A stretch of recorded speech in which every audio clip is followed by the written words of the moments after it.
It doesn't look much like a quarantine. These residents of Buenos Aires enjoying the glorious winter sunshine and escaping one of the world's longest lockdowns. Since March, their movements have been restricted. Only essential businesses have remained open and schools have been closed. It seemed to be working. To avoid contagion, people can't sit on the grass or the benches. They can enjoy the public spaces with a mask on and always respecting other people's distance.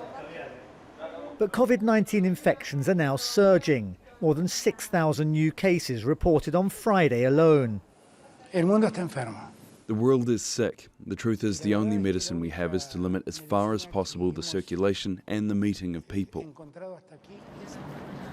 The president blames the setbacks on those who don't respect the rules. He has extended the lockdown until the end of August.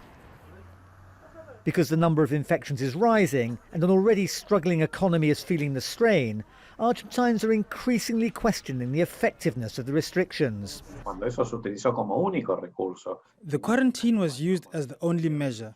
It was not accompanied, as it could have been done, by a strategy of early detection, isolation and blocking of outbreaks. That was a big mistake that we are paying for today. Many are simply bored of staying indoors and frustrated that when they are allowed out, there's nowhere to go. It's very difficult since it affects every aspect of life, the social, the human, the economic, and some of the health measures are too much. There are many things we can't do, a lot of customs, but it's what we've got to come to terms with, and we have to let those who make the decisions get on with it. A study released this week by the University of Buenos Aires also found that the consumption of alcohol and medication for stress during the pandemic has increased dramatically.